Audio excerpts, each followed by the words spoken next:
Thank you so much, and I'm very pleased to be invited. Now, what I want to tell you is that in 2050, we don't even have waste anymore. There will be no waste in 2050. Everything will be seen as a treasure because we will have created what some smart people call a circular economy. And I will take you through 4 steps of the circular economy. I will tell you what it is, why it is happening right now, how it's going to be brought forward, and who's going to do it. So that's the 4 things I'm going to take you through. First of all, what is a circular economy? The circular economy is, in a way, the opposite economy of the one we have today. Today we have very much a linear economy. We take something, we take some materials, we mine them, we take them out of the ground, we cut some trees down or something, we use them for a little while, and then we turn them into trash. That's where it ends, the line. And that is sort of a take, make, waste economy. But the circular economy is actually taking something, and already when you design it, before you take it into use, you think about its next life. So you actually design for reuse. So all materials will be circulating. And this actually eliminates waste. Do we know this concept from somewhere? I think a lot of you people working with agriculture and with food, it's pretty natural for you guys to think about the circle. Because actually that's what nature has been doing for billions of years. Imagine if nature had produced waste. I think the whole planet would just have been turned into waste now, right? We would never really have been here. So nature would not accept the concept as waste. It's much smarter than that. So actually by looking at nature and trying to map some of nature's processes, we get an idea of how we can create a circular economy, how we can make everything flow.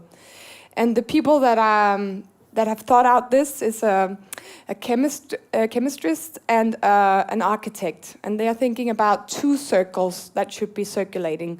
One is the biological circle. That is the one we've been talking a lot about today. Nutrients going back to the soil, turned into food, going through us as people, being reincarnated and being spit out again as whatever comes out of us, and turned in again to food. And that's actually a very natural and an old cycle.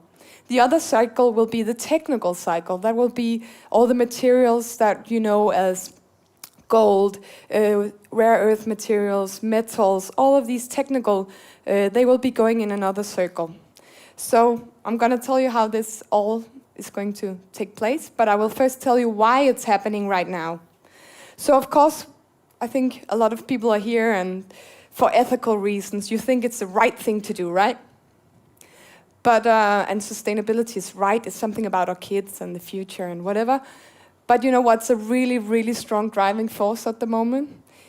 Market, the prices, resource prices. So I've now moved to the why right now? So if you go back to your grandparents or your great-grandparents' time, go back to around 1900. I think it's about the time when you and I went to Jazz House and danced, Renee, wasn't it?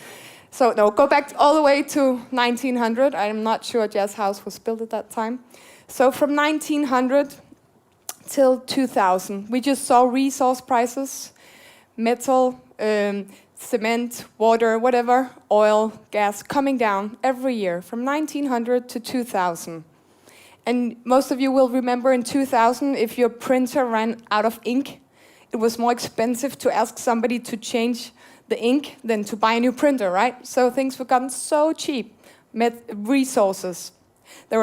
So this has been the move. And then from 2000 till today, resource prices have come up more than they went down the previous 100 years. So in your grandparents' lives, everything became cheaper and cheaper. And now, just in 15 years, it's been completely flipped around. So when we go back to that time, everything was eaten, everything was reused, everything was repaired, because it was worth something. And when we go back today, this is the trend that has completely turned around, and we're going back to the times of our grandparents. And why is this happening? Is this some kind of smart market move, knowing everything? No, it's of course happening because we are 7 billion people now on the planet. We're going up to 9 billion. Think about 3 billion people entering the middle class, all wanting cars, mobile phones, computers, eating meat. I mean, this is a huge pressure on the resources we have, and that's why the prices have come up so dramatically the last 15 years. So when we start using all the parts of the animals, it's also because we need to do it. So it's going to happen because the price signal is so strong. The circular economy is also happening because of information technology has gone the opposite. I mean, information technology has done the opposite move, right? Resource prices 15 years, technology prices this way. If you, all of you, I know you turned up your cell phones, but stick your hand in the pocket and feel your cell phone. Okay, when you go back to 1998, I know I was dancing here in Jazz House at that time, so it's not ancient times. Go back to 1998. The American government paid $52 million for a computer with the same power as your smartphone. So that's just 17 years that information has become so inexpensive. So these are the two trends that are behind the whole circular economy and the reason why it's happening. So how do we get to this place where we actually make sure that everything is recycled? Okay, I see 4 big business models that are driving a lot of this. I can talk about what the politicians are doing and should be doing, but I will leave that out. I will try to tell what people are doing out there, consumers and producers and some of the people that are actually moving this rapidly at the moment. Okay, so the first thing that is happening of the 4 hows is that we see a lot of producers having a circular input to the production.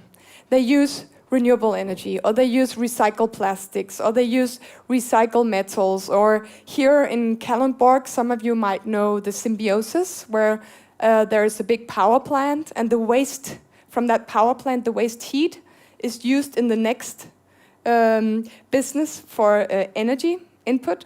And the wastewater from this one is used as cooling water in the next. And the surplus of nutrients are used in the next business. So they all use each other's waste as a resource.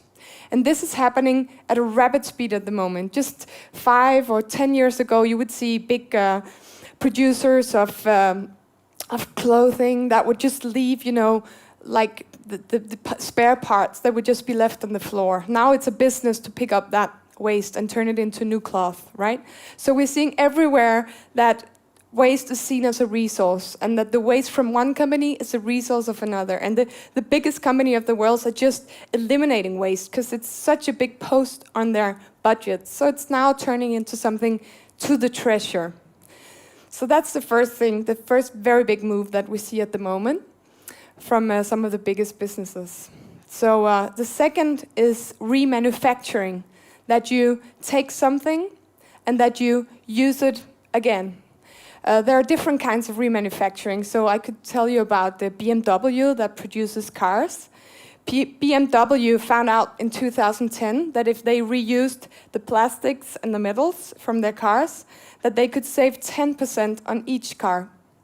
And if you think about how hard the competition is having a German car producer with Asian car producers where the wages are lower, saving 10% per car is quite a lot. And then you start designing your car different. If you want to take out the metals and the plastic, you design your car completely different. So BMW is taking back their cars, reusing plastics and metals. Another example could be Maersk. Maersk Line has a big triple-E ship that when this ship is done sailing the oceans of the world, it will not be turned into a hazardous waste that should be beached somewhere in Bangladesh and poor people will take it apart. No, it's actually a valuable piece of material because they know exactly what's in the ship. They know how to get out the metals, they get out the plastic, get out all the valuable things in this ship. So it's turned not from waste, but to a metal, to a resource because it's designed smart. Another way of thinking of remanufacturing is somebody like Rolls-Royce. They're actually taking out the engines or the catalysts or all of the parts of the car and reusing it. We see a lot of companies now specializing in fixing spare parts for big machineries. We see repair stores popping up everywhere. So remanufacturing is actually a very strong move at the moment. And I think the fermenting is a way of remanufacturing food. So instead of turning it all the way into waste and then back to the soil and back to people, you can actually keep it at a higher value, keep it as food. And remanufacturing is a lot about keeping materials at the highest possible value and recycle it at that stage. And the third thing I will point to is a very big move that's happening at the moment from product to service. I have a friend, he says, every product is a service waiting to happen. If you think about it, I mean, your cell phone, why do you want to own your cell phone? How many of you own your cell phones? How many knows if the company owns it? It's actually not a lot. I mean, you want the function, you want the service, right? Why do you want to own a cell phone if you can just lease it? And if you lease, why shouldn't you lease your refrigerator or your washing machine or your dishwasher? Or why do you want to own it? I mean, it's not like the plastic in the middle is like, I own a broke dishwasher. I mean, wow. No, why don't you want to go into a business model where the company owns it? You know what happens when the company owns it? Actually, they can bring down the prices because they don't have to buy new metal and new plastic. They design a much better product. It lasts a lot longer if they have to pick it up when it breaks. They might even send somebody to fix it. And in the end, they will do a better product and you will get a lower price. And there's all the math is done on this, and it's McKinsey. So if somebody thinks I'm like a green freak talking about stuff, this is actually calculated by McKinsey that it's much cheaper to lease a washing machine if you get the business model right, because you don't have to own all of this. So this change from product to service is pushing a lot of this. Of the circular economy, because the second the business owns the products, they start designing them in a way where everything can be taken out and reused. And then you get the incentives rights. And the fourth is the whole sharing economy. So if we start to share things, we can produce much better things that are used much more intensely. Think about a car. Do you know how much a car drives? How much of its life? 4%. 4% is how much a car drives. Or if you take a drill, it's used 15 minutes. It's not a lot, is it? And most of us, I know there are some guys here that really love to own a drill. But for the rest of us, we just want a hole in a wall, right?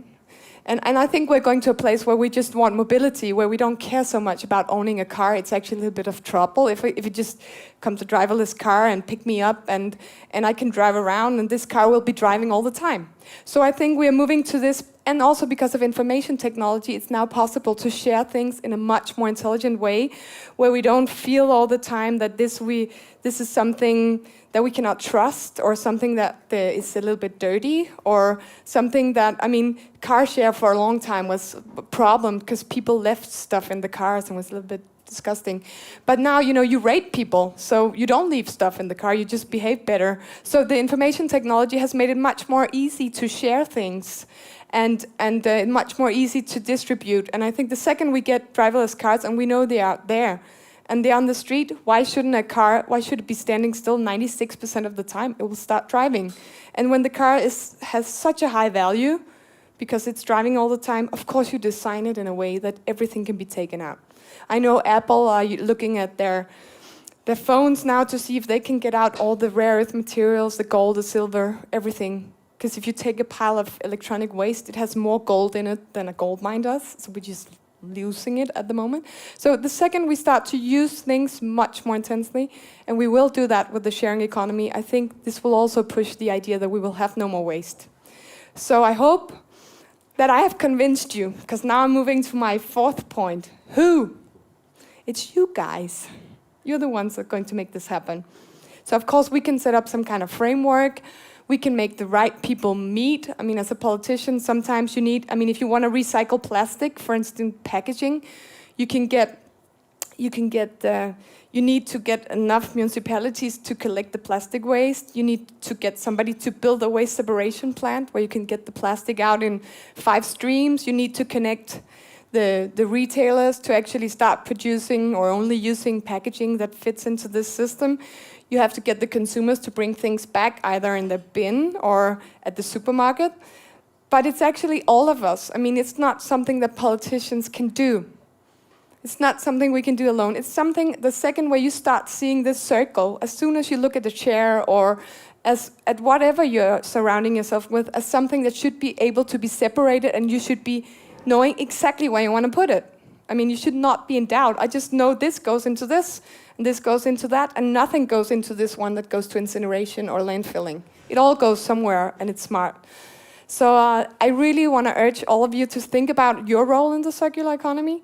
If you're a designer, if you're an industrial designer, if you're an architect, if you're a chef, I think you have a role to play to make sure that we get the materials where they want to go. So to go to the farmer here, we should not be fighting over phosphorus and nitrogen as pollution.